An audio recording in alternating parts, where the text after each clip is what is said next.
Yo también era un chaval que se tomó su tiempo para decidir bastante qué estudiar en la universidad. Recuerdo con pavor, ¿no? Llegar el inicio del curso y saber que empezaba a sonar el TikTok de tomar una decisión que a la postre sabes que es muy importante. Fui descubriendo un montón de cosas distintas, ¿no? Y todo esto es porque mi instituto empezó a hacer un blog y de los blogs conocí Internet. Recuerdo que me regalan una cámara de fotos por mi cumpleaños. Y entonces me pongo a hacer fotos como un loco en la ciudad donde vivía, que es Granada. De hecho, hice un blog que era enseñar partes de la ciudad que no eran tan bonitas, pero que tenían cierta esencia, o por lo menos yo sentía que representaban mejor mi día a día, ¿no? De ese blog, de repente, acabo colaborando con el periódico local de Granada, El Ideal, y entonces ahí por dentro descubro una redacción de periodistas y descubro lo apasionante que es ese mundillo del periodismo. Si me están gustando todas estas cosas ahora que acabo de empezar, ¿no? Las cosas que pueden estar por descubrir, ¿no? Entonces, lo que ocurrió es que fui uno de esos españoles que en aquella época tenían la suerte de que había unas becas para irse los veranos a Inglaterra, ¿no? Y entonces en Inglaterra descubrí que los ingleses, una gran mayoría de ellos, un porcentaje muy, muy grande de ingleses, no van directamente a la universidad. O sea, el año que acaban el instituto cogen lo que ellos llaman un gap year, ¿no? Como un año sabático. En realidad no es no hacer nada, sino es no hacer lo que, digamos, la inercia de la sociedad o lo que se espera de ti, ¿no? Pues en lugar de seguir esa inercia decides, oye, vamos a parar, reflexionar o tener tiempo simplemente para conocer gente que ya está haciendo las cosas que me interesan, ¿no? Entonces decidirme a Nueva York y allí empiezo a conocer a gente muy, muy interesante. Yo me fui allá a Nueva York, tuve la suerte de que además El País me ofreció contar esta historia en un blog. Este blog hizo que conociera gente muy distinta. Conocí a informáticos que había allí, que tenían sus propias startups. Estuve una semana en California, en San Francisco. Yo me di cuenta que la informática era precisamente la carrera que podía no cerrarme las puertas a un montón de disciplinas distintas. E incluso vi que un área concreta de la informática, que es la del análisis de datos, pues iba a tener todavía mucho más protagonismo en los años siguientes, ¿no? Entonces así fue como yo allí, a partir de esas experiencias y de la gente que conocí, dije, bueno, esto de la informática es lo mío, ¿no? Y entonces, bueno, decido volverme a España. La gente con la que yo mejor conectaba, en realidad era gente bastante generalista, bastante curiosa. No era gente que estaba súper especializada en una cosa, ¿no? Eran gente, pues eso, con mucha creatividad, uniendo cosas distintas. Y yo sentí especial empatía por ello, ¿no? Yo creo que en el mundo, al final, hay por ahí algún psicólogo que dice que en el mundo hay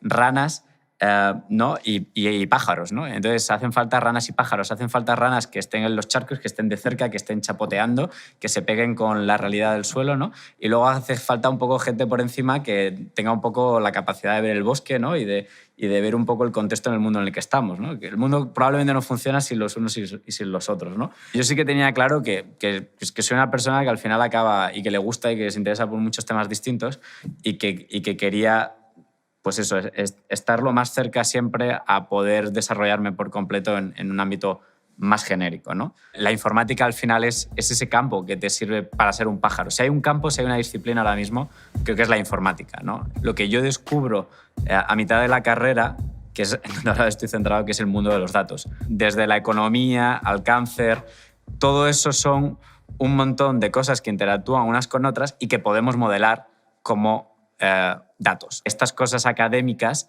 era el momento de llevarlas a aplicaciones reales, pues para la industria, ¿no? Y eso es un poco como empieza el germen de la empresa que acabo montando con uno de mis mejores amigos, con Miguel, que era con el chico con el que cuando teníamos 4 o 5 años ya toqueteábamos ordenadores, ¿no? Y acabamos la carrera, yo hago mi proyecto fin de carrera sobre esto y empezamos a montar esta empresa. Y nos tiramos Miguel y yo solos, como casi 2 años, 2 años y medio, los dos programando, haciendo eso.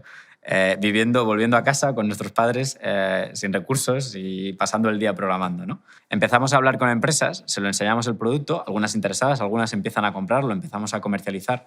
Pero lo que le cuesta mucho hacer a las empresas analizando es específicamente entender por qué ocurre eso. Si de repente vendes muchísimo, no es tan obvio saber qué conjunto de factores se han dado ese día o esa serie de días para que tú vendas más. ¿Por qué? Porque hay muchas variables implicadas. Nuestra herramienta lo que les ayuda precisamente es a encontrar las causas, el por qué, con inteligencia artificial, de fenómenos complejos que ocurren en estas empresas, ¿no? Con los datos llegas a todas las disciplinas, ¿no? A mí, por ejemplo, desde pequeño me gustaba mucho el fútbol, jugaba mucho al fútbol, ¿no?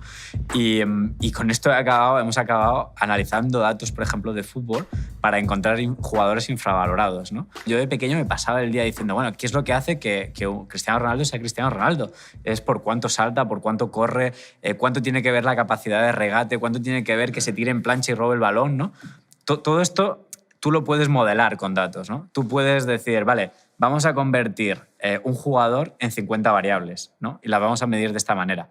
Y con eso, por ejemplo, cruzarlo, hacer un modelo predictivo del salario, ¿no? Y ver cómo de bueno es acertando el salario y, por tanto, viendo dónde el modelo se equivoca, encontrando jugadores infravalorados, ¿no? A mí esto es otra de las cosas que me mola, ¿no? Que a ti te puede gustar mucho una disciplina y al final acabar cambiando esa disciplina usando los datos, ¿no? Y estoy viendo ejemplos en todo, en producir música. O sea, ¿qué hace que una canción sea buena? Los grandes artistas probablemente son grandes analistas de datos, ¿no? Lo que pasa es que lo hacen de una manera inconsciente. Una de las cosas que a mí más me da rabia ahora mismo es que pongo series como todo el mundo, ¿no? En streaming y acabo viendo cosas como Black Mirror, Years and Years, que hablan sobre el futuro. Y este futuro primero, es muy tecnológico, o sea, todo el futuro está dirigido por la tecnología, pero sobre todo nos lo presentan como muy distópico, ¿no? Y yo cuando los veo es que no puedo parar de pensar que en realidad ya vivimos bastante distopías. Cuando vayamos hacia un mundo en el que bastante de estas decisiones las tomen algoritmos, la buena noticia es que en realidad esos algoritmos mucho vamos a saber bastante bien o podremos saber bastante por debajo cómo funcionan y por tanto podremos aprender de ellos y mejorarlo y por tanto podremos quitarles ese sesgo. Yo creo que el futuro claramente se va a escribir con la informática, como ya se viene escribiendo el presente en el que vivimos. Solo tenéis que entrar en cualquier cafetería y veréis cuánta gente está mirando una pantalla, está usando una app o está siendo influenciada por cualquier cosa que ha hecho un informático, ¿no? Tenemos mucha oportunidad de hacer ese mundo ideal y utópico y yo soy un convencido de que lo tenemos todo para que no sea esa distopía, ¿no? Empezando quizá por hacer esas series que están bien, ¿no? Porque en el fondo nos acaban dando esa conciencia de que todo puede ir mal si no lo tomamos en serio. Pero creo que lo vamos a hacer bien.